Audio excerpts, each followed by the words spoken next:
Hello friends எல்லாம் எப்படி இருக்கீங்க? வெல்கம் டு மிஸ்ஸஸ் சம்பா சமையல்.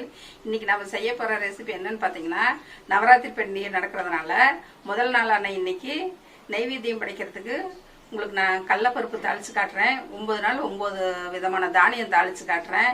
இது வச்சு கும்பிட்டா வீட்டில் ரொம்ப விசேஷம், நல்லது நடக்கும்.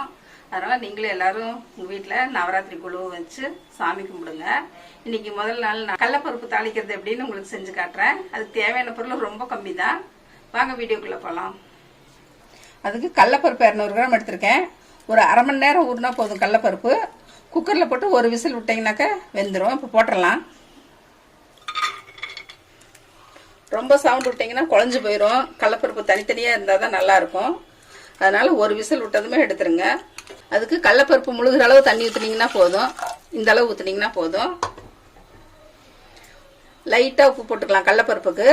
மறுபடியும் நம்ம வெங்காயம் வதக்கும் போது தேவையான அளவு உப்பு போட்டுக்கலாம். மூடி வச்சிடலாம். குக்கர் மூடிடலாம். அடுப்பு பற்ற வச்சு ஒரு விசில் வந்தது ஆஃப் பண்ணிடுங்க.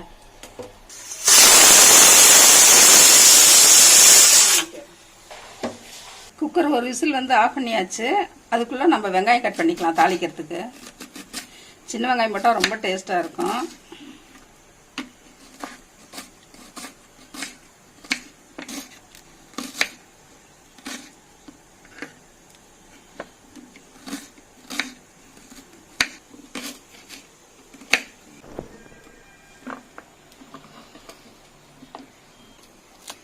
நம்ம எடுத்துருக்க கடலைப்பருப்புக்கு ஒரு மிளகா போதும். கடலைப்பருப்பு காரம் கம்மியாக தான் பிடிக்கும். கொஞ்சம் கொத்தமல்லி தழை கடைசியாக போடுறதுக்கு.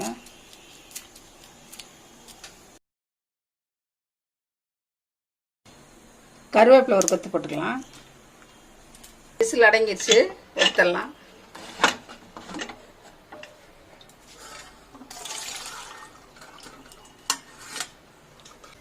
கடாய் சூடாயிடுச்சு. ஆயில் ஊற்றிடலாம்.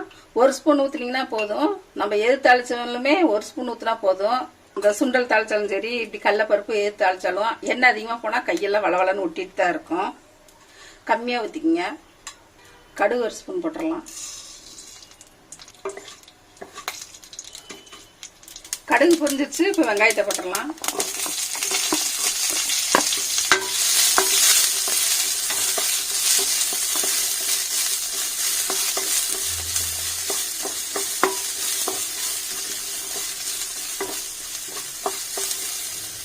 பச்சை மிளகாயும் கருவேப்பிலையும் போட்டுடலாம். உதய போட்டால் பச்சை மிளகாய் தெரிக்கும். அதனால் வெங்காயம் போட்டு போடுங்க.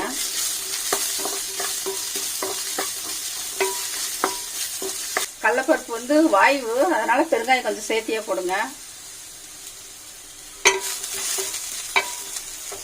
இப்போ நம்ம வடித்து வச்ச கடலைப்பருப்பு போட்டுடலாம்.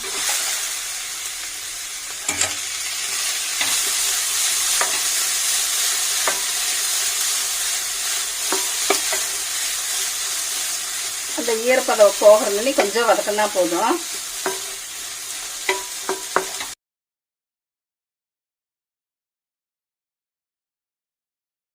கடலைப்பருப்பு போட்டதுமே இந்த சவுண்டு அடங்கிடும். அப்பதான் அது ஈரப்பதம் போயிடுச்சுன்னு அர்த்தம். அடுப்பு ஆஃப் பண்ணிக்கலாம். கடைசியாக தேங்காய் பூ போடணும். நாங்கள் அதிகமாக தேங்காய் யூஸ் பண்ணாதனால தேங்காய் போடல. போடாமே ரொம்ப டேஸ்டாக தான் இருக்கும். கடைசியாக கொத்தமல்லி போட்டோம்னா ரொம்ப வாசமாக நல்லா இருக்கும். கொத்தமல்லி போட்டுடலாம். இந்த டிஷ் பார்த்தீங்கன்னா ரொம்ப சீக்கிரம் செஞ்சிடலாம்.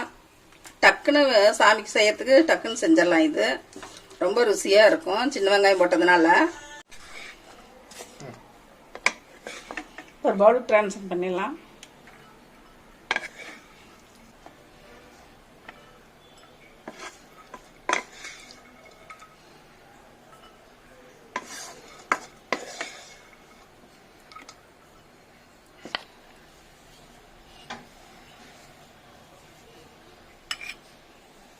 இன்னைக்கு நவராத்திரி கொண்டாடுறத முன்னிட்டு முதல் நாளாக உங்களுக்கு கடலைப்பருப்பு தாளிச்சு காமிச்சிருக்கேன். இது ரொம்ப சிம்பிளானது தான், டேஸ்டாக இருக்கும். இது உடம்புக்கு ரொம்ப நல்லது தான். நம்ம பெருங்காயம் போட்டு தாளிச்சிருக்கோம். நம்ம வீட்டுக்கு வர குழந்தைங்க பெரியவங்கெல்லாம் கும்பிட்டு வெறுங்காய் போகாமல் நம்ம ஏதாவது பிரசாதம் கொடுத்து அனுப்பணும். அதனால தினம் ஒரு வகையாக செஞ்சு வரவங்களுக்கு நம்ம கொடுக்கலாம். கொடுத்தா நல்லது நம்மளுக்கும். உங்களுக்கு தினம் ஒரு வீடியோ போடுறேன் நான் என்னென்ன செய்கிறேன்னு. நவராத்திரி பண்டிகை எல்லாரும் சிறப்பாக கொண்டாடலாம். இந்த வீடியோ பார்த்த எல்லாருக்கும் ரொம்ப நன்றி. மறக்காமல் எல்லோரும் உங்கள் ஃப்ரெண்ட்ஸுக்கு சொல்லி சப்ஸ்கிரைப் பண்ணுங்கள். மறக்காமல் பெல் பட்டனை கிளிக் பண்ண சொல்லுங்கள். இந்த வீடியோ பிடிச்சதுன்னா மறக்காமல் மிஸ்ஸஸ் சம்பா சமையலுக்கு சப்ஸ்கிரைப் பண்ணுங்கள். மறக்காமல் பெல் பட்டன் கிளிக் பண்ணுங்கள். தேங்க்யூ.